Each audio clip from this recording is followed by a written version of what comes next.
Good morning, everyone, and welcome back. Okay.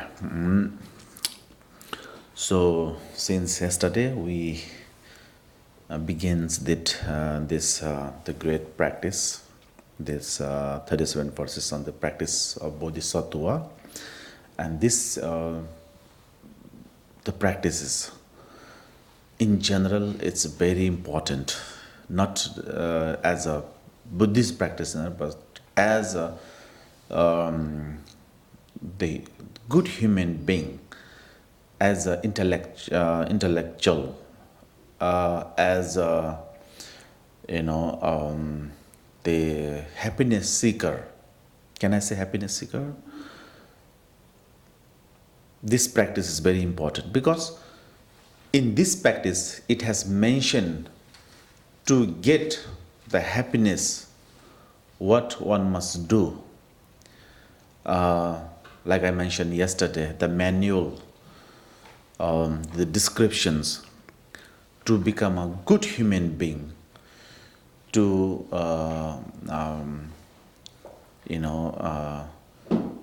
to become a genuine person or loyalty, honest persons, then what should be done?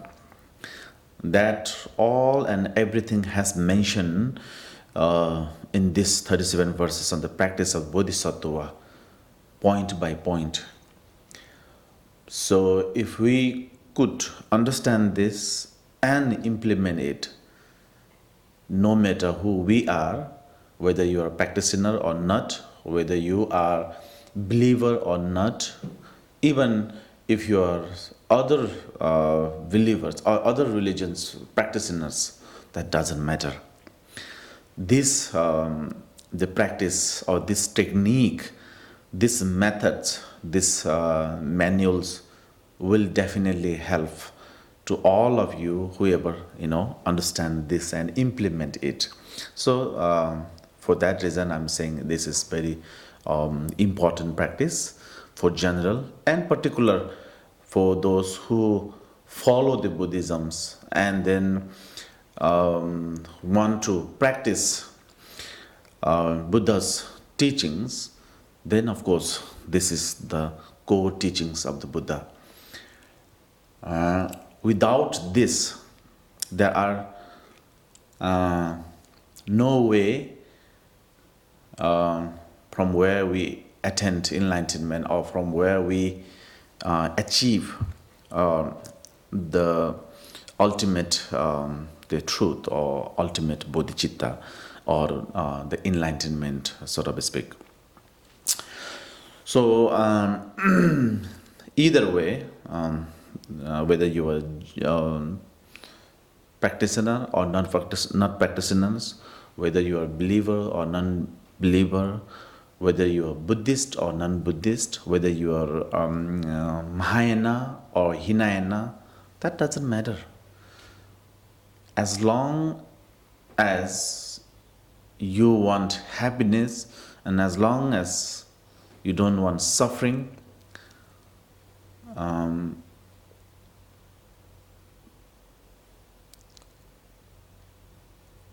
if you don't take the path, you won't be able to reach the destinations. That is for sure. No matter how much imagination that you do, no matter how that effort in your mentally, how much you prepare, if you don't come into the actions and the right actions, you won't be able to get the destination that you want to be. Similarly, whether you want happiness or whether you don't want happiness, whether you want happiness, if you want happiness and you don't want suffering, that is your goal, wanting happiness and not wanting suffering.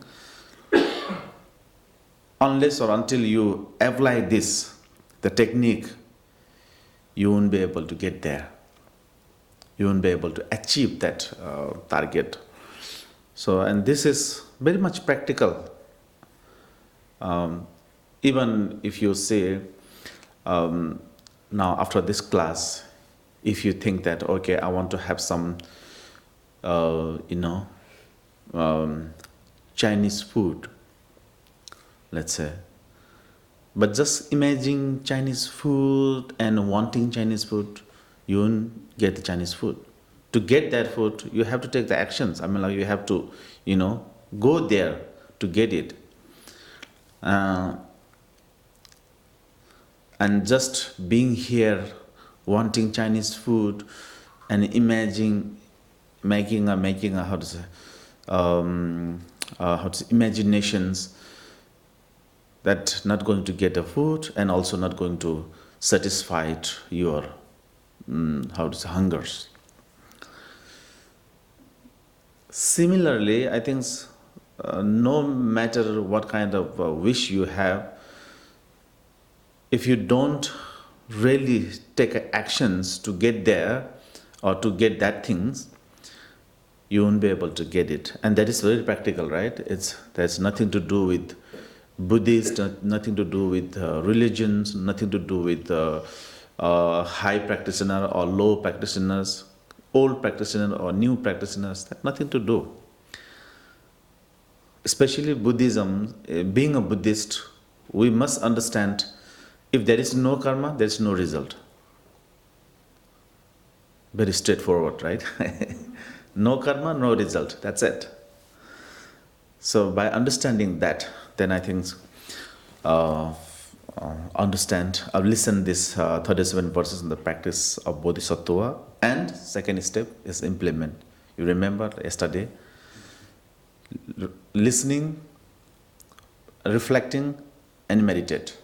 These three is the core process of Buddhist practice. I mean, like, this is the practice, that system that we must follow. Without listening, there's no way that you can contemplate. Without contemplate, there is no way that you get a confident that I must do this. Without confident, you won't be able to practice or meditate on it. So, listening, contemplating, and then meditating. These three is the process that we must follow. Okay, so everybody must understand that. And with that, then today we're gathered here to understand these 37 verses on the practice of the Bodhisattva. And this one is the practice of the Bodhisattva. When I say Bodhisattva, it's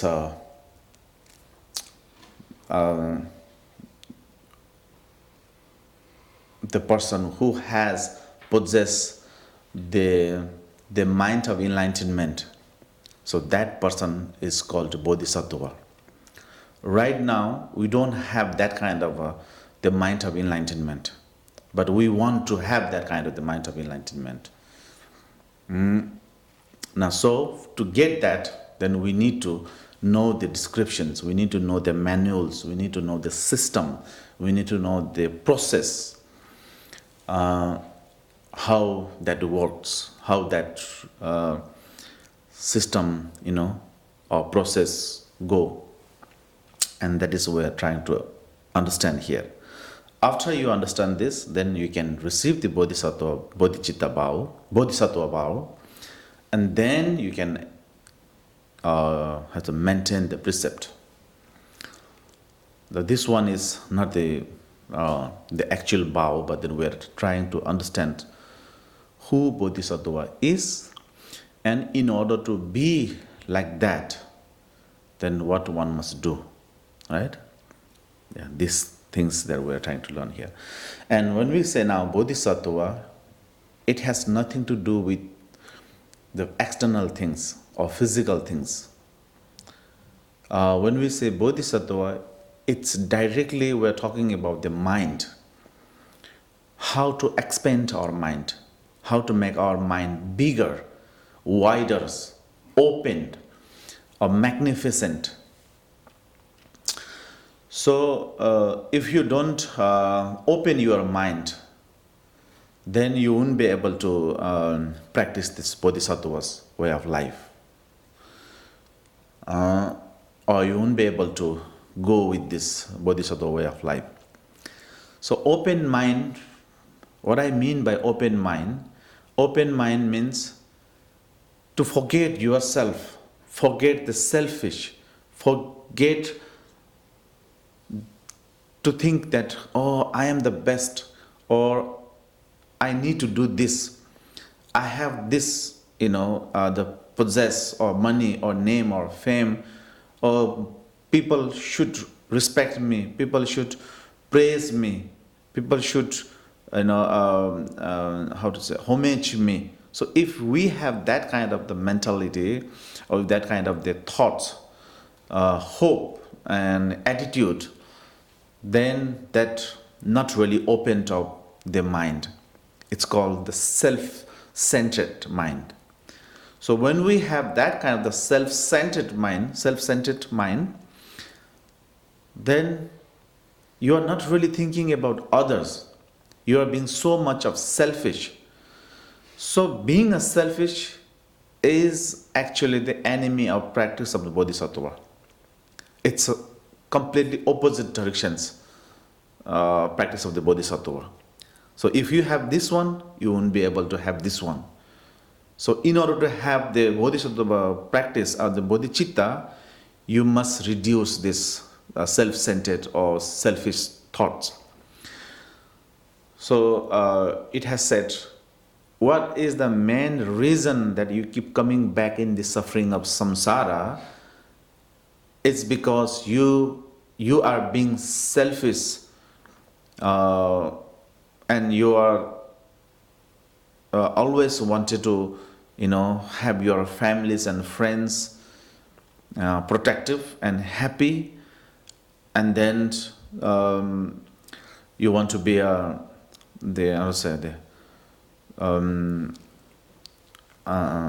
best from everyone.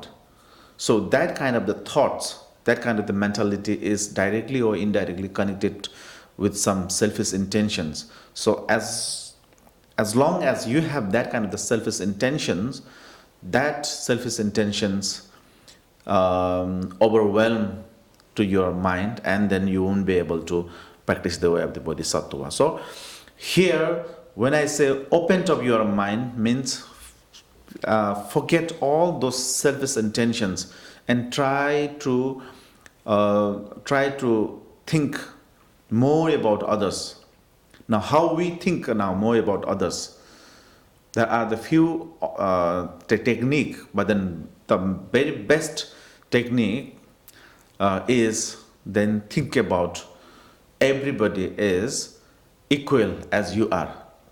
Just like you don't want suffering and want happiness.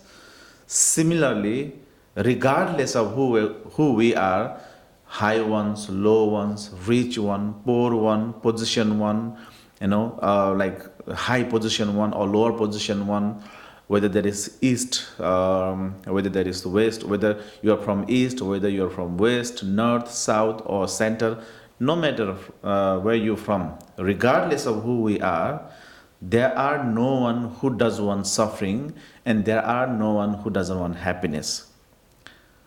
Everybody wants happiness, and that is equal for every sentient beings. Not only for the human beings, but even in animals, they want happiness. If you show them affections, or if you show them a love and then smiley face, then they will come closer to you.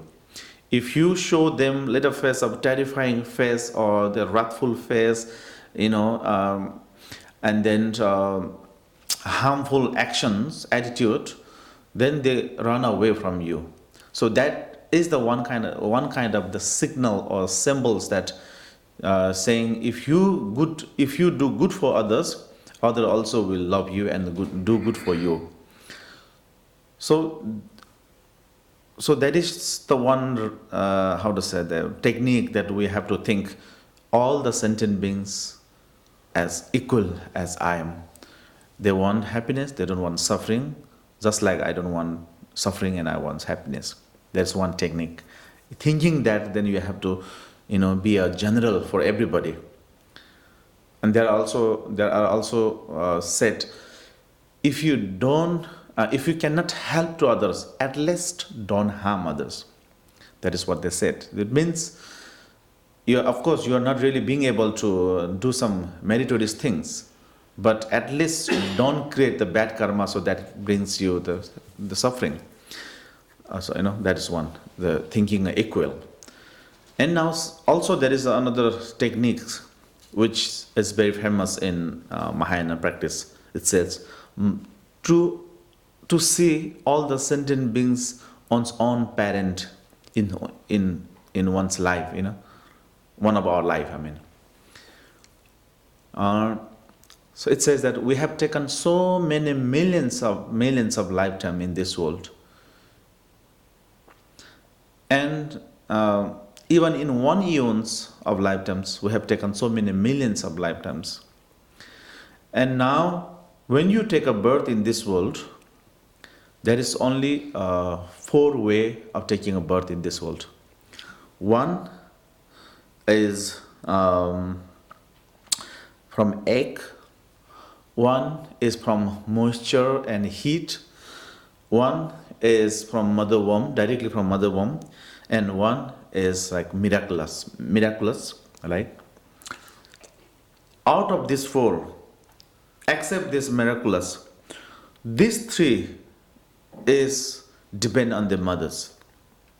So now, when we say the mothers, then we can imagine when we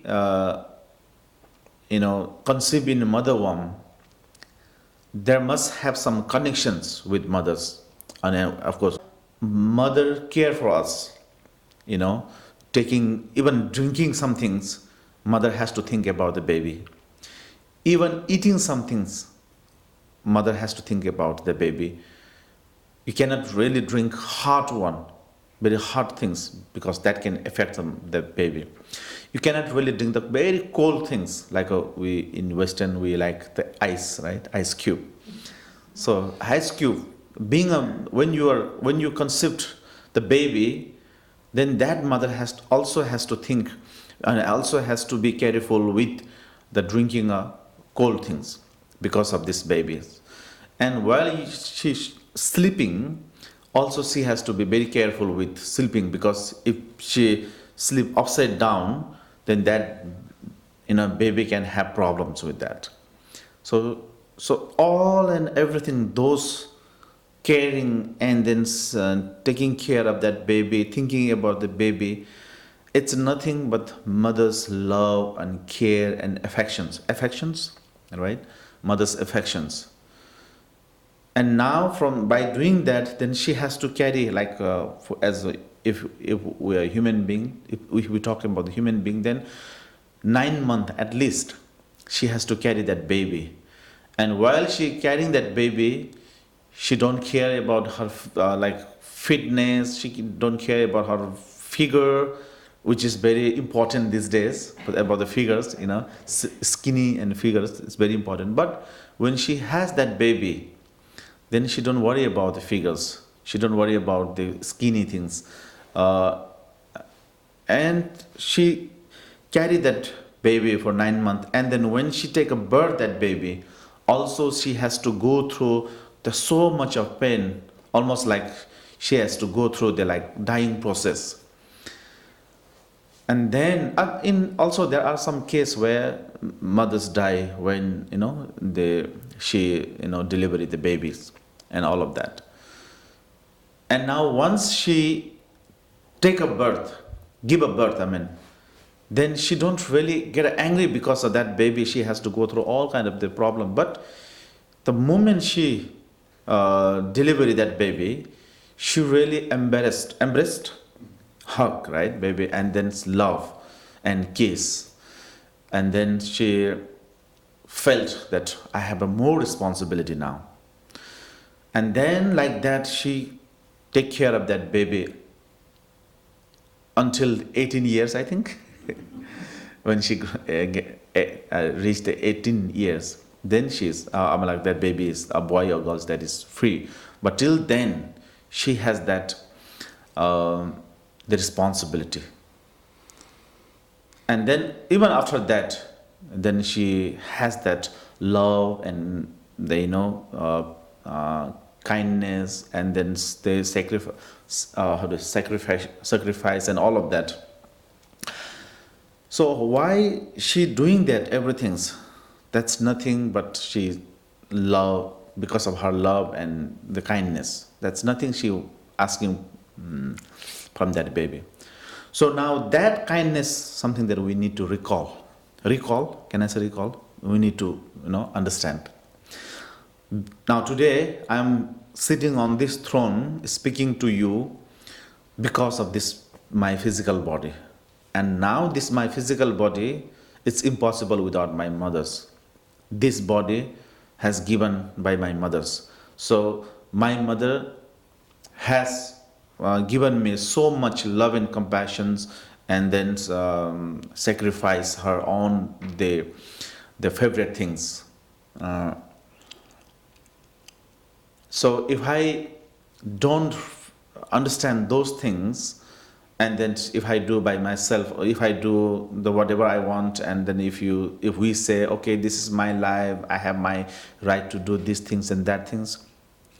Actually, if you really understand, if you really go back from the process, how you conceived and then how she carried through all of this, even one person, you don't have a right to say, I have a right, I think. Because that body, that the body that you have is mother's blood. And you have bone, and you have a brain, and you have this hemoglobin, the white hemoglobin. All comes from your father's side.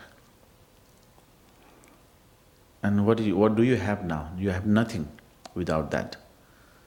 So if you could understand that important core or important point, then we can understand who our parents are.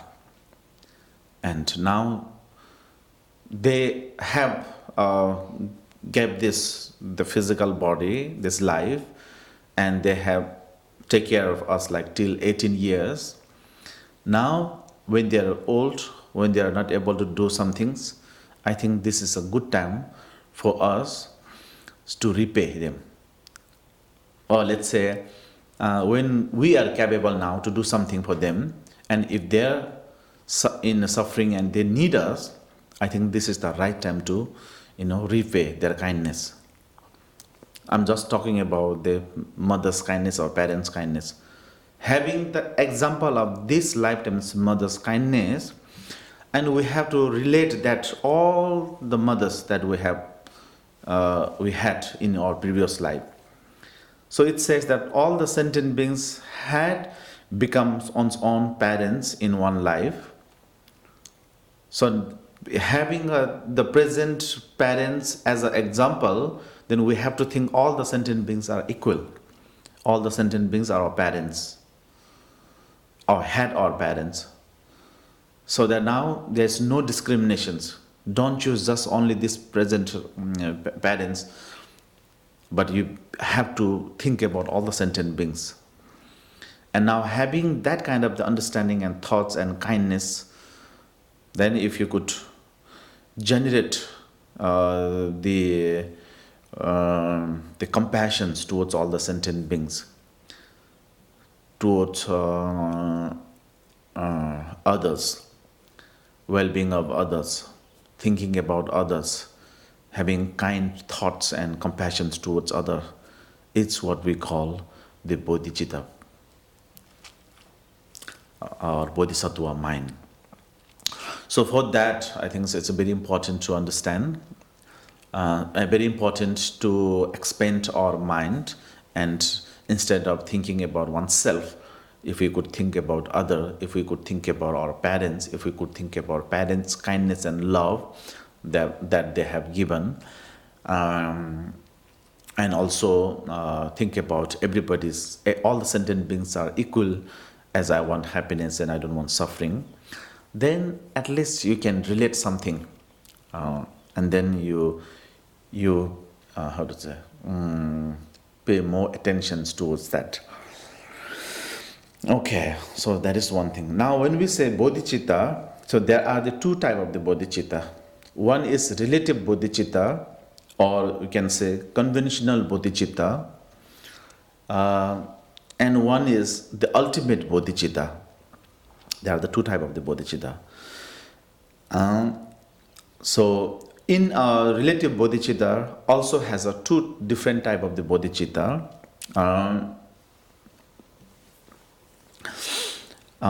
Aspiration bodhicitta and action bodhicitta or application bodhicitta, and this both considered as an relative bodhicitta. Aspiration bodhicitta means the four type of this four immeasurable thoughts, we call four type of the thoughts that we generate. Loving kindness is one, compassion is one, joy is one, and then equanimity. Like I mentioned just now, the thinking about all the sentient beings as equal as you. So that is what we call equanimity. And then love and compassions. And then joy when other peoples are, getting what they want. Then you rejoice, or you really joy, or when you be able to help to others, then you really feel joy. And these are the thoughts, the four immeasurable thoughts, it's called. That is what we call aspiration bodhicitta. Now, action bodhicitta is then now you have that compassion, you have that love, kindness, you have that joy thought, you have that equanimity thought. But like I mentioned before, these are the only thoughts.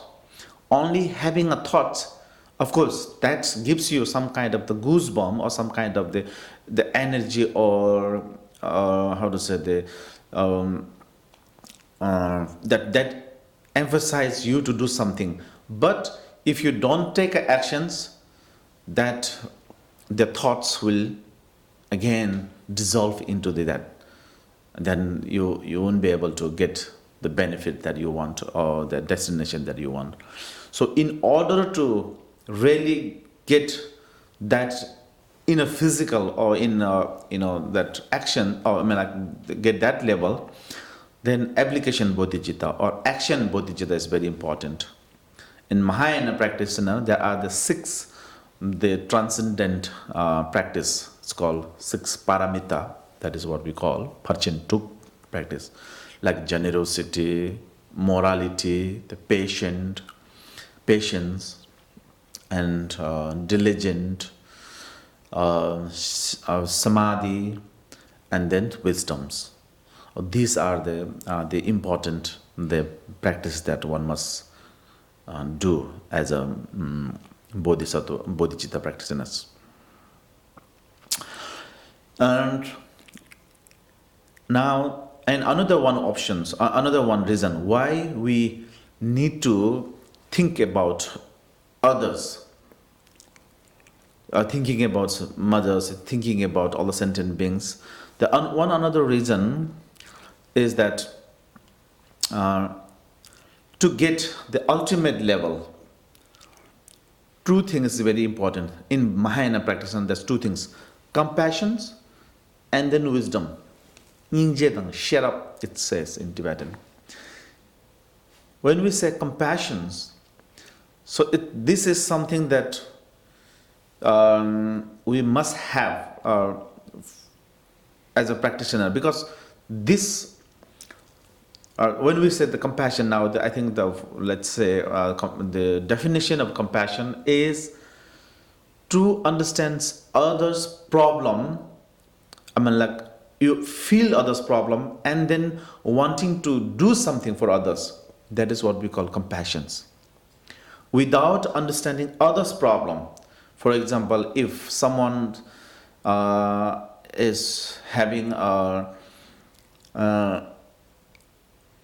let's say uncurable disease, let's say, or if someone has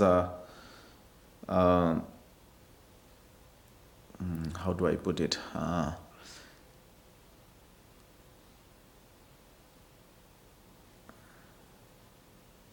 If someone has like let's say cancer, and that is not curable now, if you reach that, and then by seeing that person, because that is now hopeless, now for that person it's kind of the hopeless, right? That person cannot really do some things, and there's no options to do. Now when you see that things, and you yourself replace that person's, if you were that person's, what you would do, what kind of the feelings that you would have. And now just replacing yourself on that person's and thinking about that, that will gives you the terrifying, that will gives you the goosebump of things, wow, it's really dangerous. I'm lucky that I don't have that one. But still you can, just thinking, just feeling his problems or his suffering, you can have the goosebump of that. Can I say goosebump, right? It's giving you the afraid. And then now second options, then now really wanting to do something for that person. What I can do now to help that person's, to coming that kind of the thoughts is what we call compassions. If you don't understand other person's their problems, then even though you want to do something, that's kind of the surface level of the helping, or surface level of thoughts. Okay, I have something, so okay, give it to that person's. Maybe he or she can get some kind of the food or drink sometimes. So giving some money is just the physical support, but the internal, you doesn't have that thoughts yet.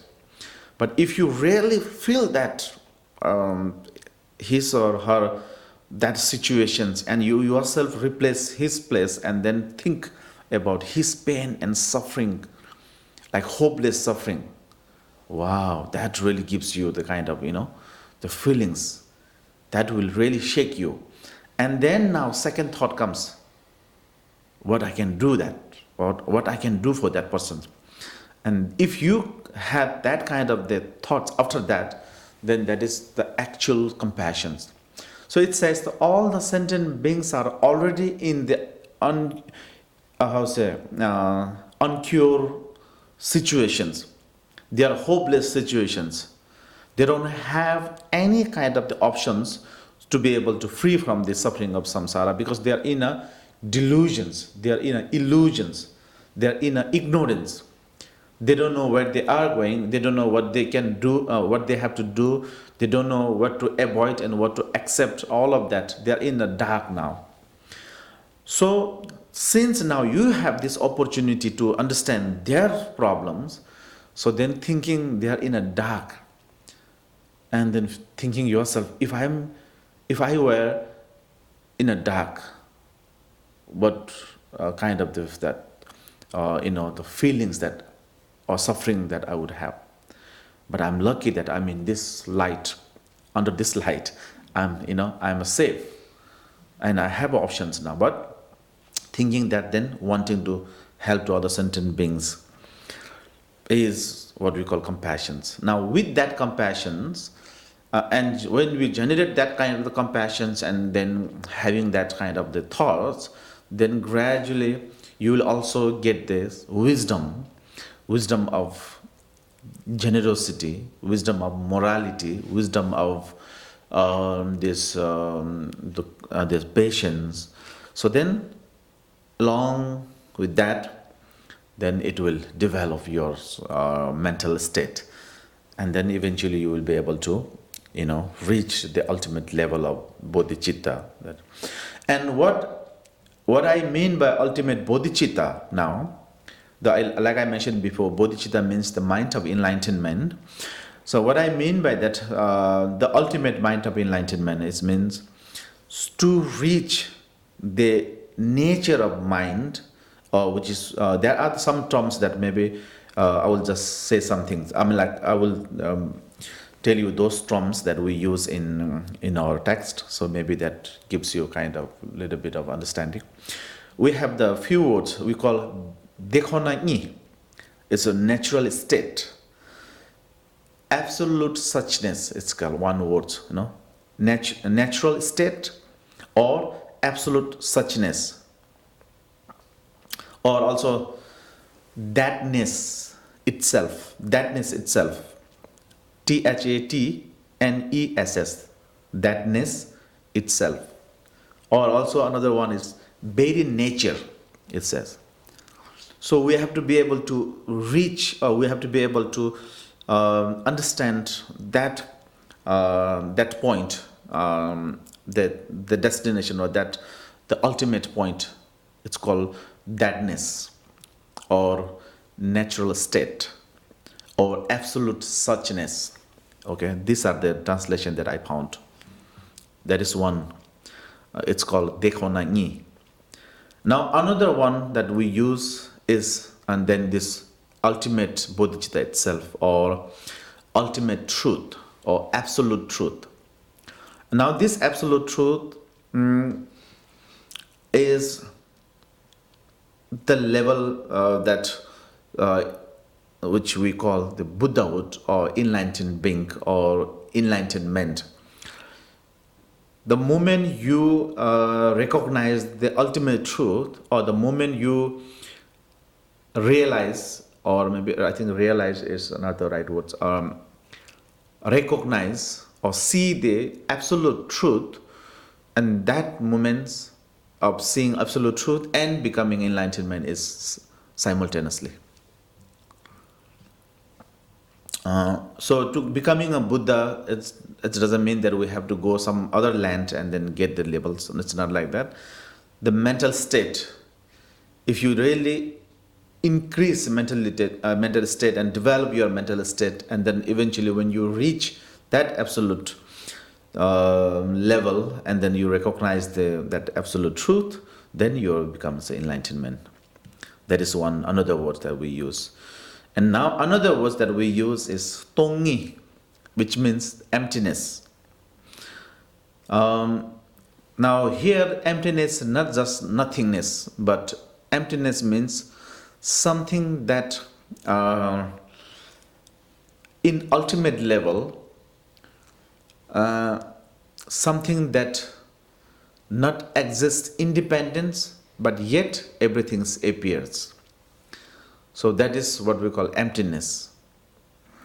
For example, this book that I have now, so even though I just call this book, but then when we investigate on this book, which part of this book is the actual book? This front side? If you say this front side is the book, then what is this side then? What is the back side? Or what is the other 4 sides or 10 directions? And then if you say the whole package is the book, then in this whole package there are like hundreds of pages, hundreds of different things. And also not only that, there's 100 of words, And then when in that way, when we really investigate take one by one out, when we separate everything, then this book becomes empty. Absence of independence, identity. So that is what we call shunyata, or emptiness. But without this emptiness, this book cannot appear. So it's called emptiness itself, book. And book itself, emptiness. There is no other emptiness than book, and there is no other book than emptiness. It's what we call the fourfold the fourfold of emptiness. And then you can relate this everything. Like for example, my physical body, the form this body is emptiness. Emptiness is this body. Body is none other than emptiness. Emptiness is none other than my body. Now similarly, the feelings. The feeling is emptiness. Emptiness is feelings. Feeling is none other than emptiness. Emptiness is none other than feelings. So you can relate this each and every particles that exist in this world. So this technique is called fourfold of emptiness, and that is the one, the terms, the very famous term that we use. No? And another one is, it's called Nyedun, which means true meaning of definitive. It's a definitive means that it's also kind of the level of emptiness or ultimate level, which doesn't have any kind of the false thoughts or false meanings. The true meanings, definitive, this is it. And to say this is it, so this is called what we call Nyedun. Some translation also I found the significance things, like say, okay, this is the only things that exist, just to say the Nyeduns, okay, true meaning of definitive. That is one word that we use. It's very much similar like relative truth and absolute truth. They're called Dangdun, which conventional the meanings, and there is the Nyedun, which is the absolute meanings or the real meanings. So this one, Nyedun, means the absolute meanings. And another word that we use is Ngonyi, which means to have own nature, the entityness or essential natures or inherent intrinsic essence of Dharma Dhatu. Does that make sense? Intrinsic nature of the essence, intrinsic essence, I think. So essential nature or entityness is what it's called Ngonyi. So each and every the particle has their own natures. Now what that nature is emptiness. What that nature is, the nature of how to say this, the truth. So that is the one terms that we use. And another words we use is Chongi, which means Dharma Dhatu. In Sanskrit it's called Dharma Dhatu. And then English, the translation, it says absolute true natures. Chongi. So we have three kaya: Dharma kaya, Sambhava kaya, Nirvana kaya. So it's something like Dharma Dhatu. So when we talk about the intermediate state, we call where in intermediate state there is the luminous intermediate state. So luminous means Dharma Dhatu, the reality, true, absolute true natures. So in that luminous intermediate state, then we will have the appearance of 100 deities. So 100 deities, none other than luminous itself. And that luminous is none other than the true nature of mind itself. Or also another word is called innate nature. Right? Innate nature. Or another word that's called intrinsic natures. So these are the terms that we use to say where you want to be. So then we have to understand that the true, absolute true natures. I want to recognize the absolute true natures. I want to be that levels to be able to, to understand the emptiness part. And this emptiness is not something that we have to manipulate or we have to create something new. It's not like that. It's inherently exists ever since we exist in this world. Also there is another word, co-emergent, right? Or innate, instinctual, right? It's, it always there.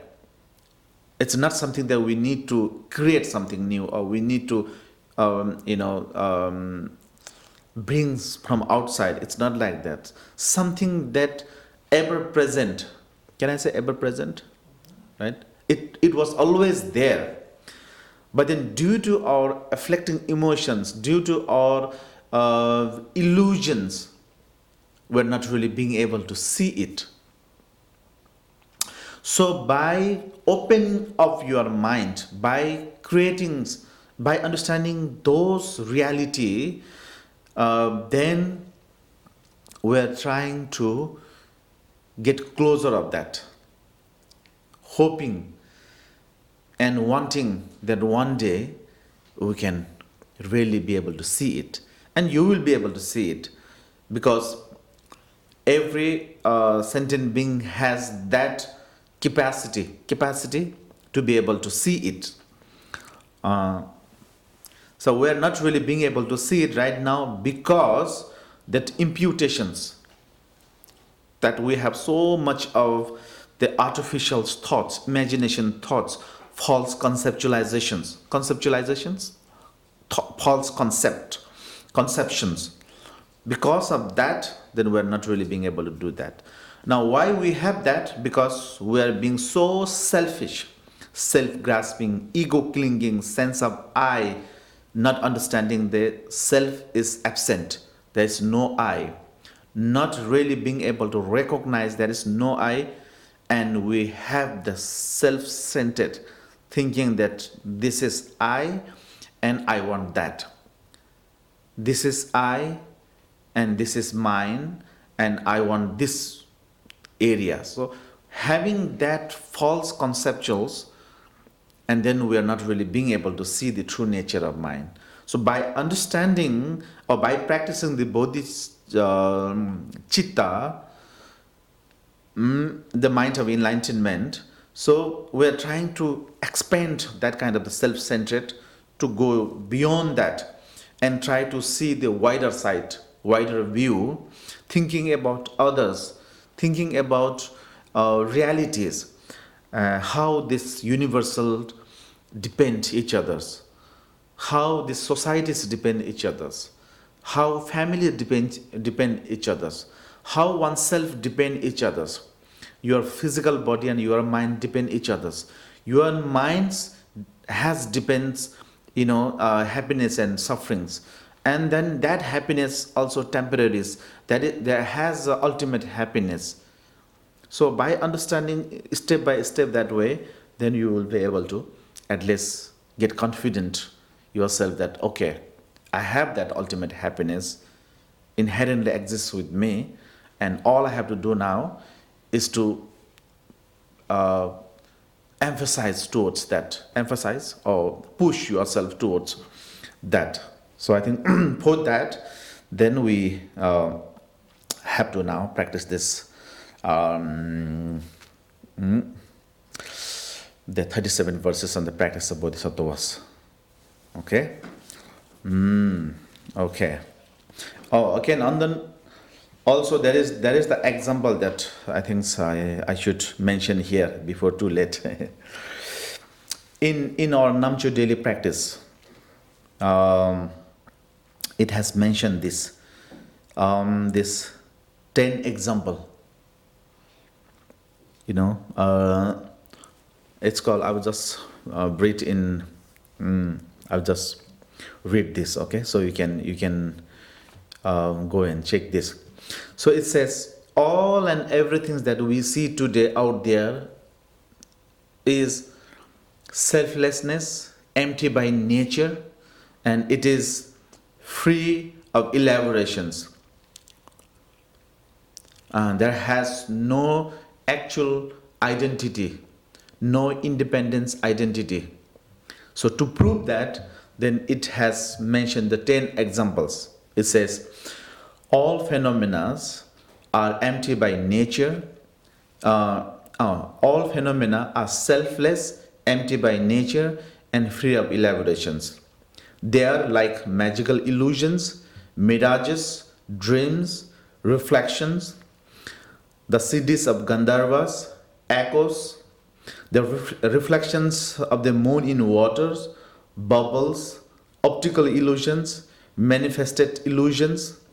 By these 10 known examples of the illusoriness of phenomena, understand all worldly and transcendental phenomena as being likewise.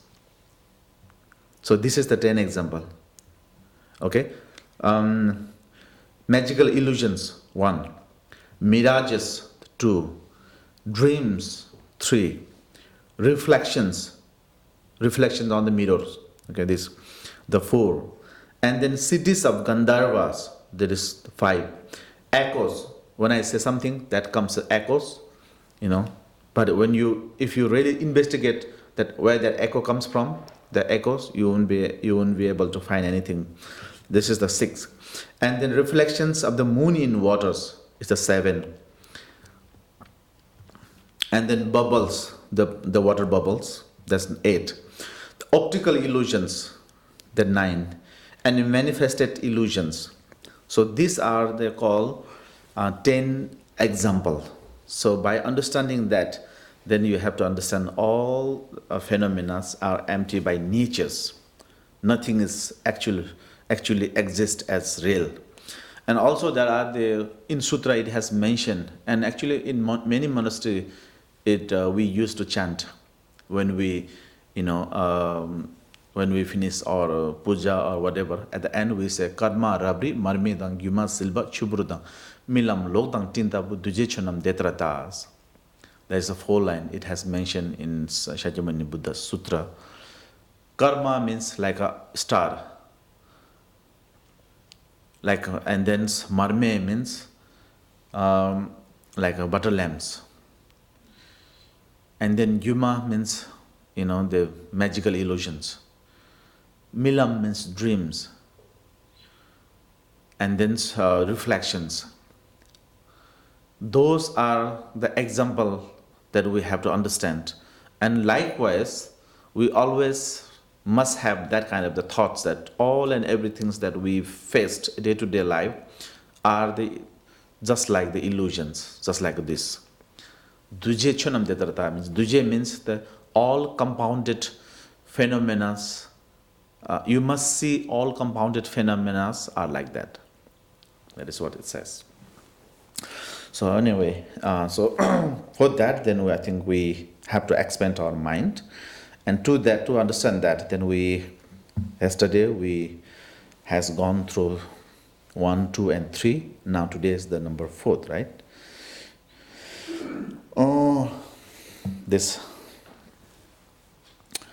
So number 4, it's Yuring Tokbe Zashesh Sosor Dal Bebe Dubi Norjeshul Dulu Luki Tung Hanamshe Bembo Dunpo Bor Tsedi Lutangel Selaglin.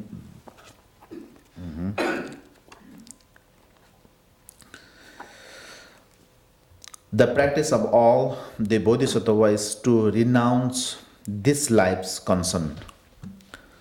For friends and relatives, long acquainted, must all go their separate ways.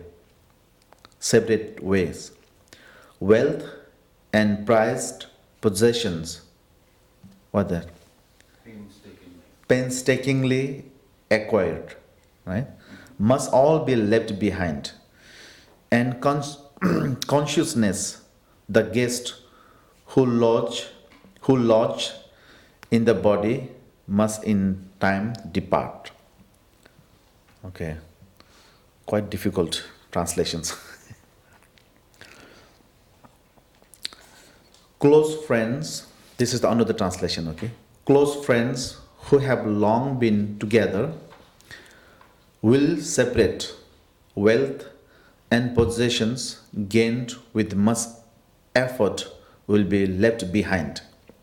Consciousness, like a guest, will leave the guest house of the body. Sacrifice this worldly comfort in order to practice the Dharma thoroughly. This is the way of Bodhisattva practice.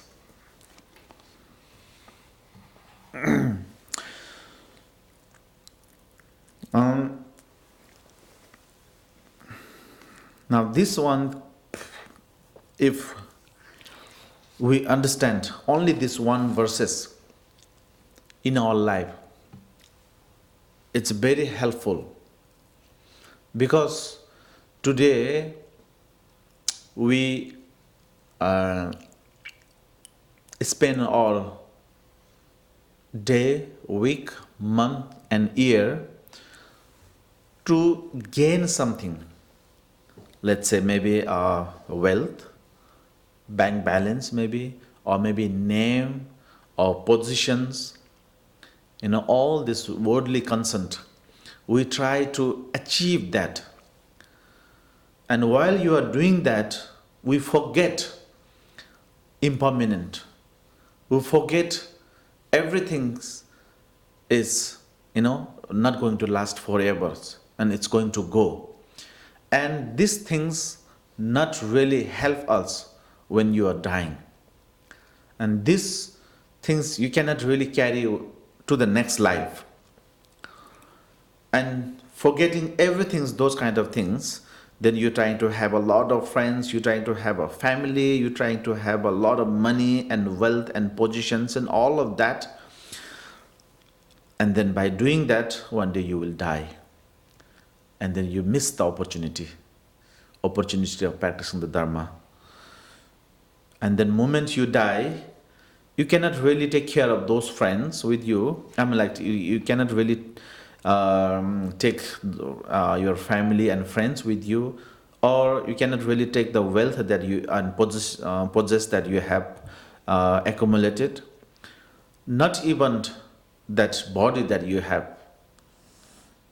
You have to leave everything behind, and only your consciousness will travel to the next life. And at that times, what is the matter? Is the matter that you have accumulated the virtues or negatives, karma that you have accumulated. So only these two will matters. And why these two is matter? Because this both comes from your mind, and that both the imprint is in your mind. It's in English, I think it's translated like ground of all. The mind, ground of all. In Sanskrit, we say alaya. The mind, the very nature of mind has the, let's say, kind of the empty plate. So that empty plate is the ground of all. So if you do something good, that will be in right plate. I'm just giving you the example, okay? It's not really the right hand. Right plate, that imprint. And if you do bad things, that will be the imprint in here. So only these two is the matters. So when you die, these two comes together with your mind, with your consciousness, and this two will define or determine, right? Determine where you go, or where what kind of the situation you will face in an intermediate state, and then according to that, and it will determines whether you will be able to recognize the 100 deities or not, and then that will determine whether you will be reborn as a human beings or some other realms. And at that time, these friends helpless, family helpless, the wealth that you have accumulated helpless, the possessions that you have is helpless. Even you have to leave your body that you've been taking care of, ever since your consciousness developed. Even that body, and you have to leave behind. Just like you traveling to somewhere, and in the middle of the night you rent one house, guest house, and you spend one night there, and then morning you cannot really take that house with you, or you cannot really occupy that room forever. That's not possible. Just like that. And then even our body also left behind, and so understanding this, then it says that forgetting everything of the worldly concerns of this life, if you be able to give your whole this life to practice the bodhisattvas, to practice the bodhicittas, to help to all the sentient beings, is what we call the practice of the bodhisattvas. So because that will help you to expand your mind, and that will give you the more good imprint in your this right plate. So then that will determine where the next the level will be. So this is the one part I think we need to understand. And Gangdang Tokna Dusum, the number 5, Gangdang Tokna Dusum Pel Yurjing, Tosam Gombe Jawa Nyam Yurla, Jamdang Ningje Mepor Yurjebi, Tongen Pong Gelsalakleins. Okay, here's another translations. Bad friends increase your emotions and cause doubt about the Dharma, thereby diminishing your study and meditations. Their influence obscure your loving kindness and compassions. Therefore, you should avoid such companion. This is the way of Bodhisattva practice, says. Now, yesterday we talked about leaving a homeland and then find the isolated place, solitary place, take a solitary place, and then you forget about this life, which is the momentary life, and whatever you do for this life will not really be helpful. So sacrifice your life for the practice of Dharma. Now, when you are doing the Dharma again, if you don't have good companion, again that could create the bad karma. That could create the doubt in your mind, and that can lead you to wrong way. So you also need the good friends. If you don't have a good friends, you must depart, or you must leave that kind of the bad companion or bad friends, it says.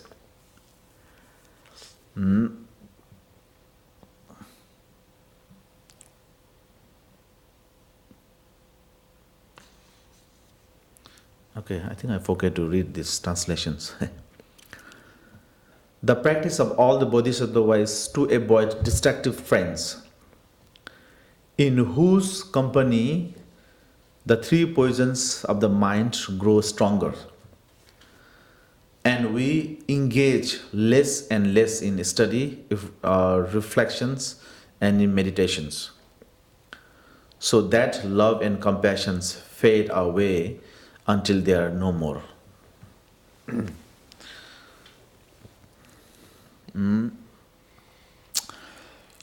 So now if your companion is the bad, then instead of saying, okay, let's practice, they might say, let's go for coffee, just like I said, every time for everybody. If your companion is not good, then instead of talking about the Dharma, they might say, how to do the business, how to have a good house, or how to have a good relationship, how to choose a boyfriend or girlfriends, maybe, or how to manipulate others. Manipulate, can I say?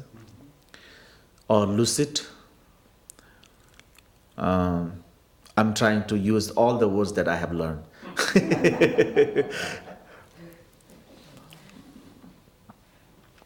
So if you have that kind of the companions, of course they are not harming physically, but then mentally they are what do you call it, brainwash, or or overwhelmed by their thoughts. And by doing that, the problem is then that the poisons that you have, that mainly the three poisons that desire, anger, and the ignorance. These three will grow more stronger, and because of that, then your interest of doing practice, reflection, and meditations will less and less.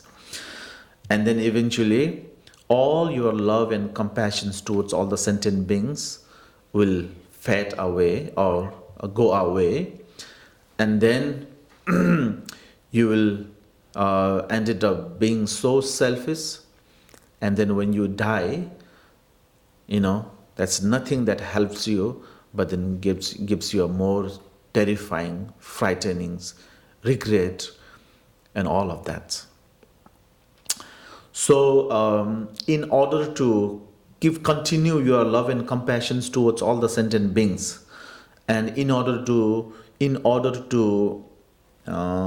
practice listening, in contemplating and in meditating on something that you have learned from your teachers, then most important is not to engage with those kind of the bad companions. So not having the bad companion is also one of the practice of the Bodhisattva.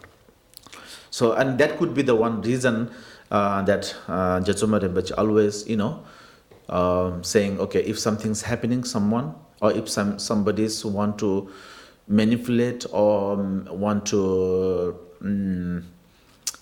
encourage you to do something worldly things, so she directly said, okay, you're not really allowed to engage with some other sangha. The reason is this: if bad companion, then that could create the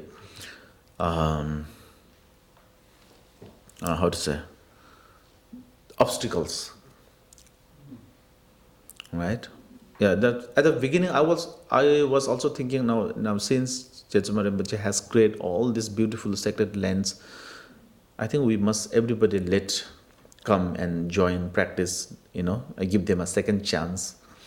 And then again I thought, when I was going through this book, then I realized that, this is something danger. If somebody has that kind of the mentality, and then, especially with Australian people, it's danger.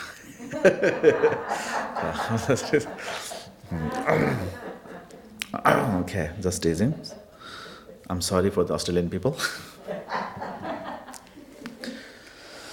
Okay. Number 6. Gangshik tenna nyepa se gyurchings. Yuenten yangui datar fel gyurpi. Shenyen damba rangi lule kyang. Chebra jimba jalsa laglehins. The practice of all the Bodhisattva is to cherish spiritual friends by regarding them as even more precious than one's own body, since they are the one who will help to rid us of all our faults and make our virtues grow ever greater, just like the waxing moon. Waxing, right? Waxing moon. Okay, those people who do the waxing, they maybe know what that means.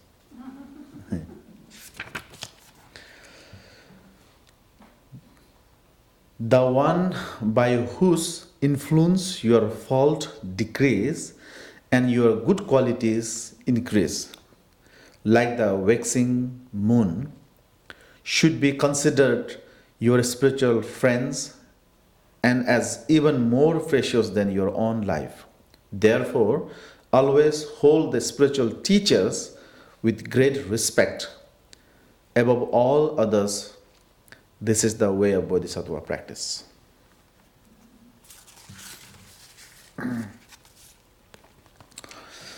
Now, when we say at the number 5, when we say we should not have the bad companion, that doesn't mean that we should not have the friends. Of course, we should have the friends, and that we must have the friends, because if you don't have a friends, maybe one day or 2 days you might enjoy, or you might be able to push yourself to do practice, but then later on you feel you feel like bored, you may don't want to practice anymore. So the spiritual friends will encourage you, tell you the benefit of that, remind you the destinations of our destinations. Your spiritual friends will remind you the reason of practicing the bodhicitta and all of that. So having a friends is very important. So that is why we have the three jewels: the Buddha, Dharma, and Sangha. Sangha is the companion that you need to have. Without Sangha, you cannot really go long way. So Sangha is very important. At this point, as a Sangha is important, but then here it's saying, so having a spiritual friends means the someone who can lead you, who can show you directions, who can help you to practice the Dharma as it is. Yesterday we learned doing the Dharma is important, but the more important is how to do the Dharma. That's important. Like I gave you the analogy saying, having a phone is important, but the more important is how to use the phone. Just buying a new phone and keeping it at your home as a statue doesn't help, right? You must use it, and then when you are using it, you must know how to use it. You must know when do you have to charge, and you must know where to press. You must know the value of the phone and everything. By doing that, then that will be useful. Similarly, to do the Dharma is very important, but the more important is how to do the Dharmas.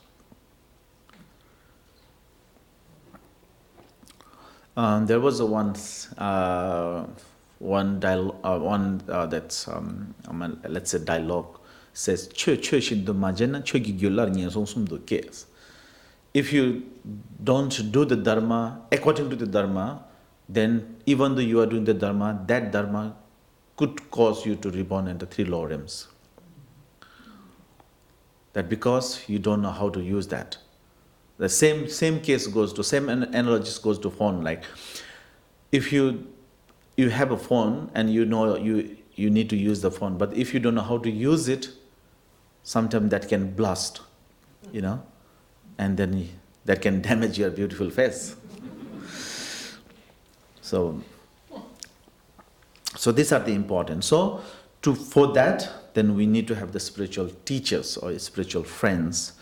In this case, right now, we have Jetsuma Rinpoche, who been so much help to all the sentient beings, especially for the this Western country, and particularly for all of us, for the Pile Sangha. And then the activity that she has done, it's not possible for the ordinary human beings. So in this way, then we can confidently can say that she is the living bodhisattvas. By understanding that, then we must have that kind of the confidence on our teachers, and then whatever she instruct us or show us the path. I think we must take that thinking, that's the core practice. And then definitely when we have that kind of the spiritual friends or teachers, then that will help us to increase your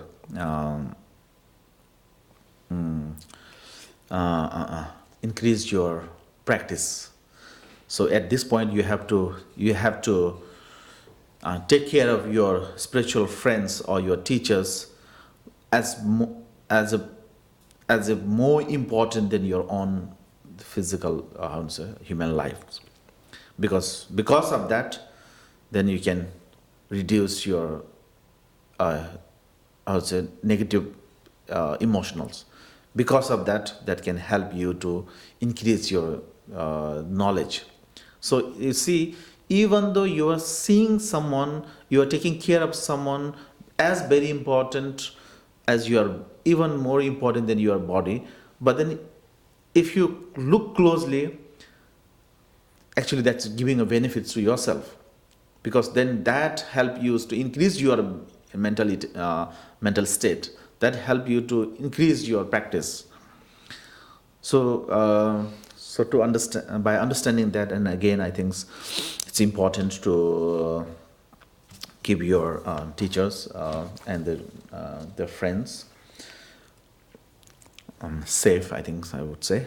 Number 7, Rayang Koye Chonra Chingpai Jigden Hai Sushi Kyobarnu, Techidi Kangla Kyabna Miluwe, Koncho Kyabra Jalsa Lakla Hins.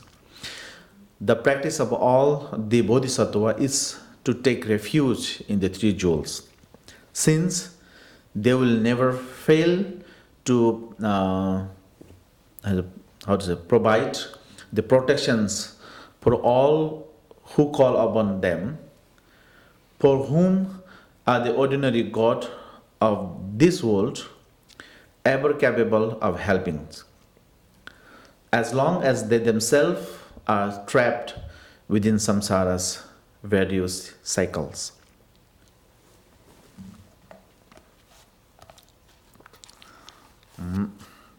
Another translations. How can worldly gods save us when they themselves are still bound to samsara? You should therefore take refuge in the three jewels, which will never fail you and can save you from the dangers of samsara. This is the way of Bodhisattva practice. So now at this point, then to practice this bodhicitta,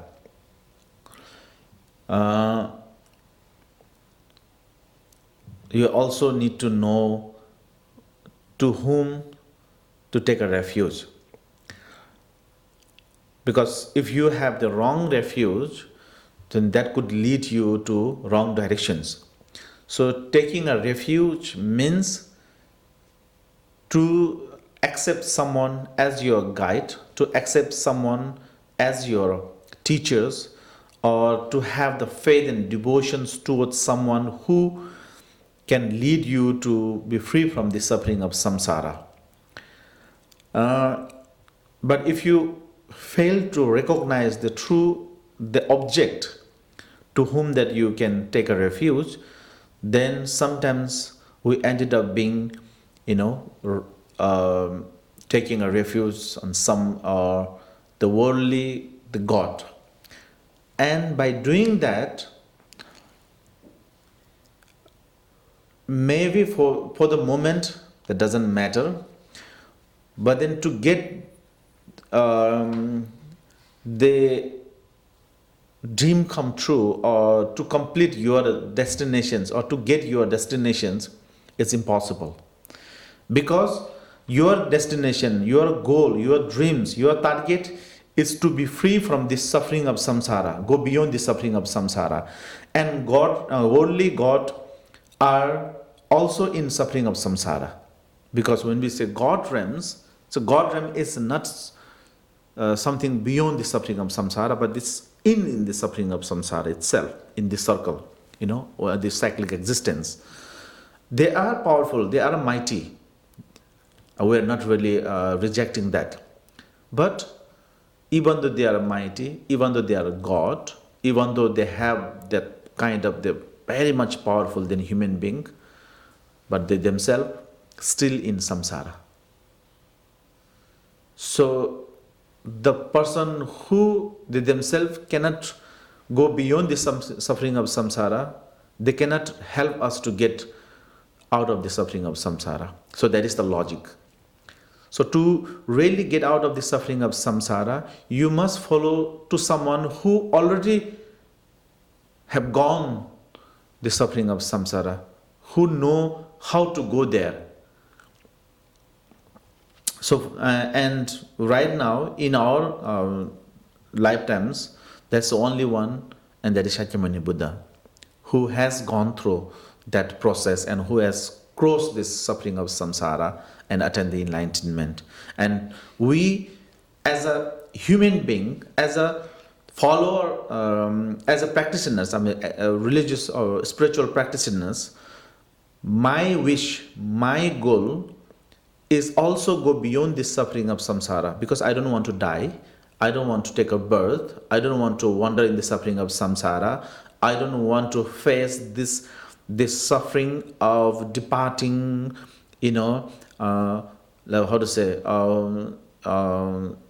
exhausting, like falling down, dying, and all of that. I don't want that.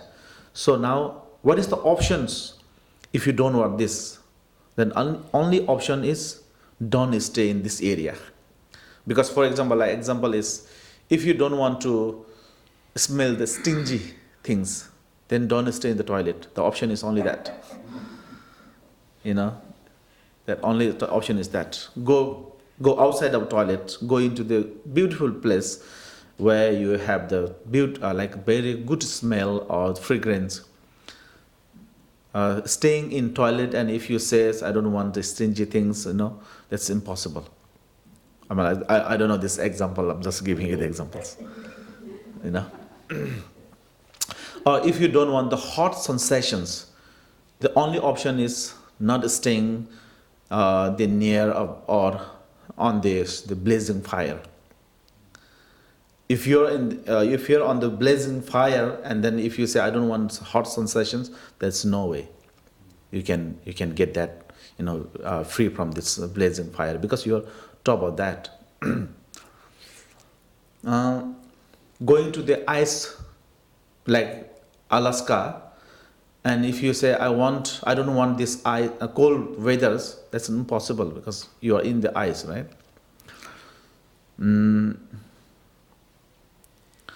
So similarly, if you don't want to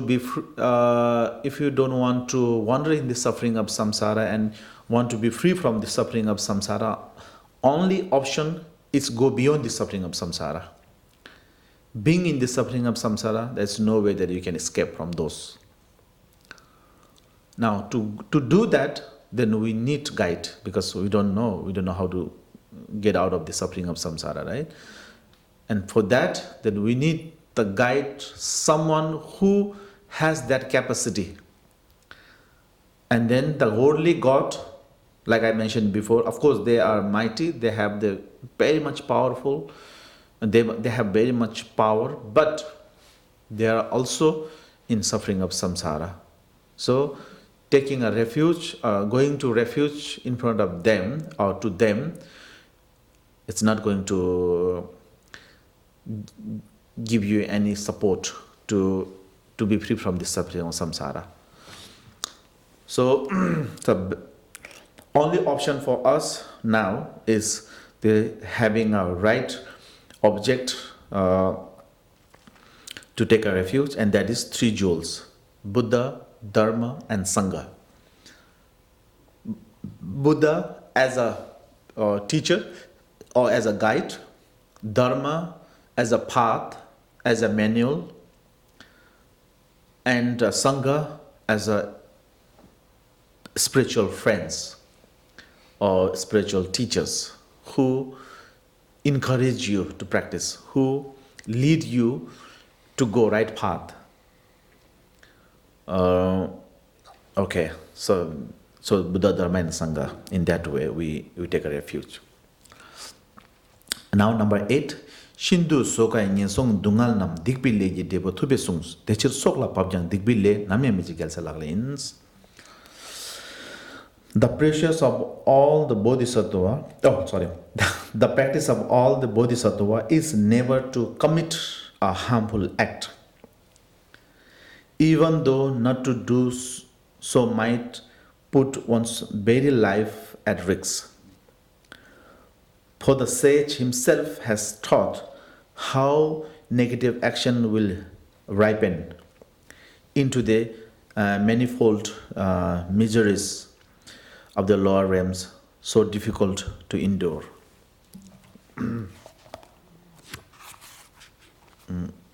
Another translations.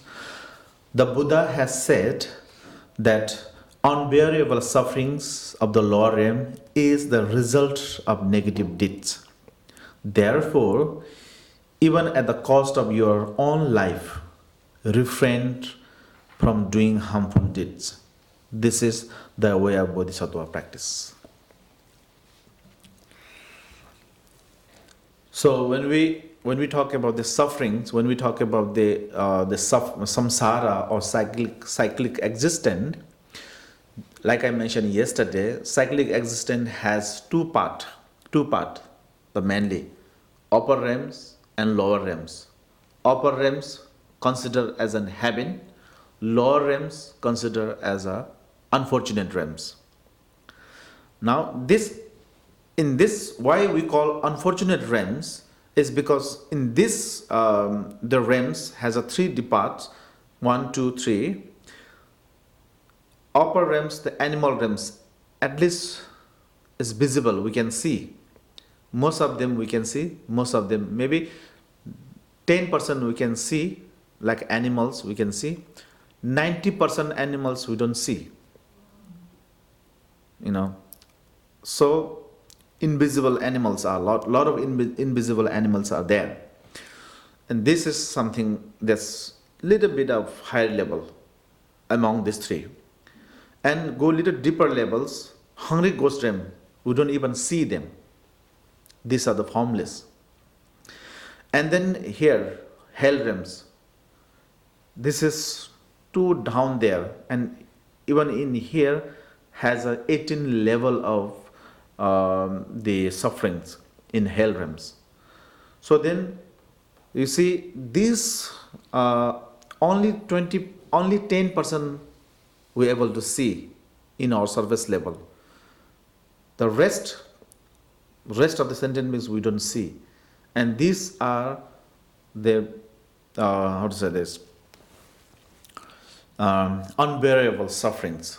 They're having unbearable sufferings, and that suffering is not come out of blue or without cause and conditions, or not somebody's punished them, but this sufferings comes from that person's previous life karma, because they have done the negative karma in their previous life. So as a consequences of that ripening to them, right?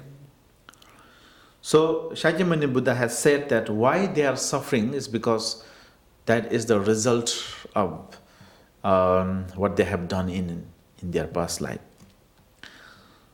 So it says that in your life, in a futures, and now on in a futures, if you don't want suffering, only option is not to create any negative karma. So it says that even though that cost of your life, you can easily give up your life, but not to create any refrain to create any negative karma. Because if you give up your life for now, maybe that will pain little bit, but then you are avoiding to have so many lifetimes sufferings in 3 lower realms.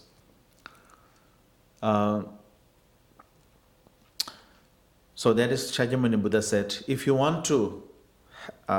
don't want the suffering in a future life, the only option is to not commit any negative karma. That's it.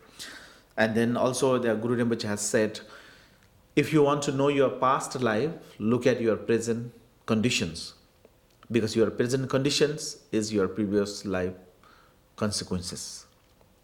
And if you want to know your future life, you don't have to go to the astrologers.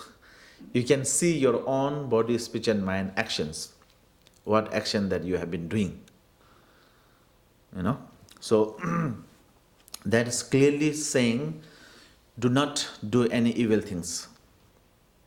And Buddha's the very core teaching is commit not a single unwholesome actions, cultivate a wealth of virtue, and these are the main teachings. Shakyamuni Buddha said, and tame your mind completely. So this is the teaching of the Buddha. That is what Buddha said. That his whole teachings, the essence of his teaching is this.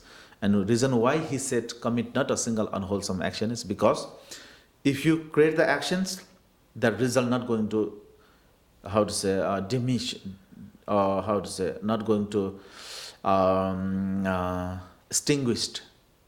extinguished, right? Or banish. There's two words that I learned. Extinguished or banished. Not going to go away.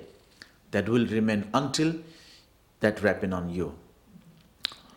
So, only option is if you regret what you have done and purify that will purify it. Otherwise, wait and watch. Yeah, that's things, right? Okay. Sisum dewa tatse silvashin yutsam shiki jikbi chochin hins namyang mi tarbi gopang chok dondu nyerbe gyalse lagle hins. The practice of all the Bodhisattva is to strive towards the goal. Sorry, Ani. Which is the supreme state of changeless, everlasting liberations.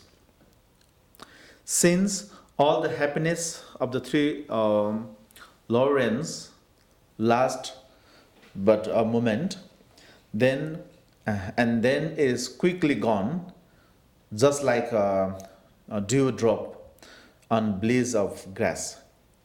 Bleach, right? Bleach of grass.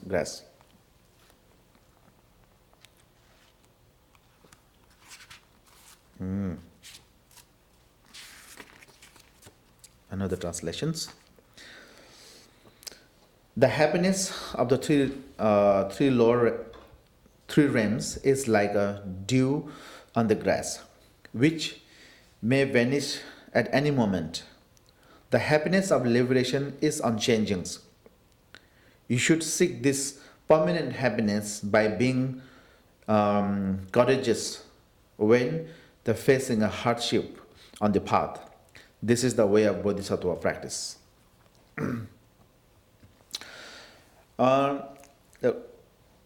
Right now, we're in this we're in this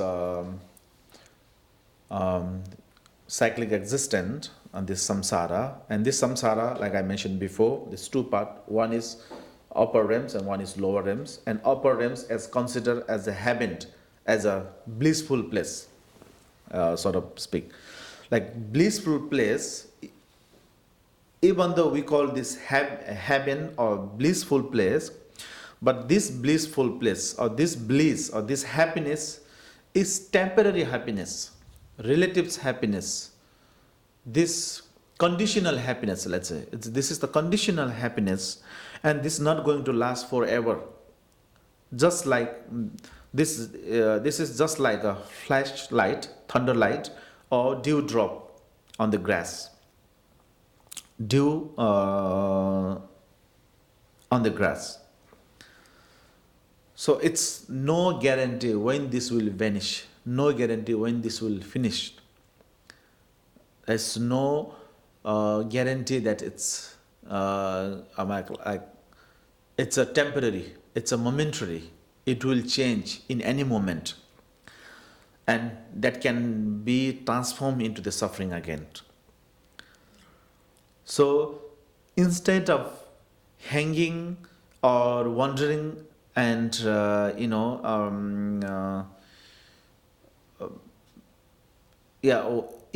just instead of wanting or longing for this kind of this temporary happiness, why don't you understand and why don't you practice for the permanent happiness?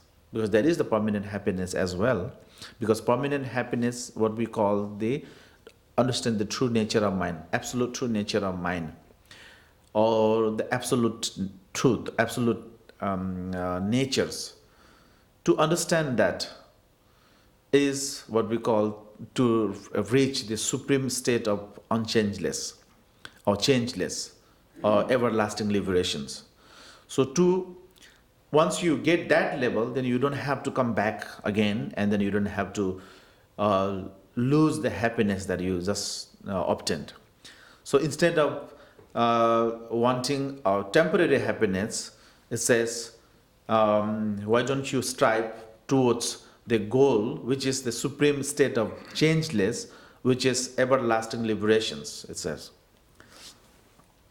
The basically what he is saying is, it subsumes the three world, like living world, now birth world, and then or also it says there's desire realms, and then form realms, and then formless realms. This is what we call sipasum, three realms.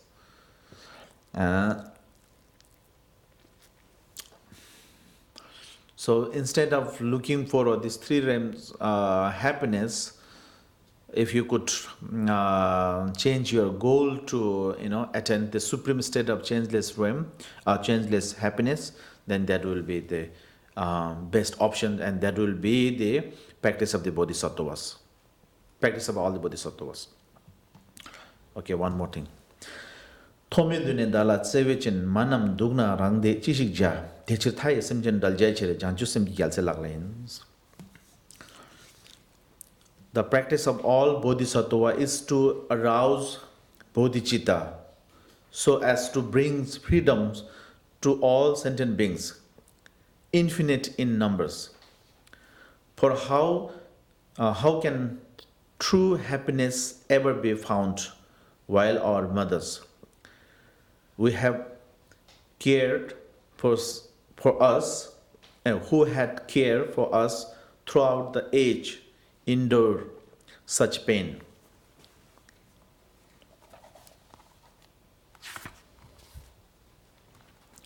Since all beings have at one time been our very own mothers, you should think like this. If all my mothers that have loved me since beginningless time continue to suffer, what is the use of my own happiness then? If the aim of liberating countless sentient beings generate true bodhicitta and vow to become enlightened, this is the way of Bodhisattva practice. So like I mentioned at the beginnings, there are the many reasons why we generate the bodhicitta. Why we practice the bodhicitta. And this is one of that, we have taken so many millions of lifetimes in this world. And while we are taking the life in this world, we have to take a birth through our mother. There's no other way that we can take a birth in this world. So when we take a birth in this world, mother has to go through so much of problems, sufferings, but yet she always be kind. She always take care of us. She always, give the best of the best, and then she, she gave us birth, and then she take care of us, and she protect us from everything. And so that is the kindness of mothers, and that kindness, that's something that we need to recall and understand how mother kindness is. And then now understanding that, then you have to apply the same same formula or same the kindness, and you have to understand the kindness of all the mothers that and then now you have to repay for them, thinking that like present mother is as an example, and you have to consider all the sentient beings also has become one's own mother in one life, and now they also have done the same process which now present parents have done for us. So now thinking and understanding that kindness, then you have to generate the compassions to everybody. You have to generate the bodhicitta, thinking that all the sentient beings are my mothers, and I must repay their kindness now. And for that, then I want to, you know, practice this bodhicitta, or I want to generate this bodhicitta, and I want to become a Buddha to benefit all the sentient beings. So understanding in that way, then you have to generate the bodhicitta instead of looking for yourself, being a selfish. Being a selfish is so small thoughts. Being a selfish is the root of coming back in this, the main cause of coming back in this suffering of samsara. So understanding in that way, then generate the bodhicitta, it says. So with that, then we finish with this 10 verses. The rest we will go after lunch. So everybody enjoy the lunch and see you later. Thank you.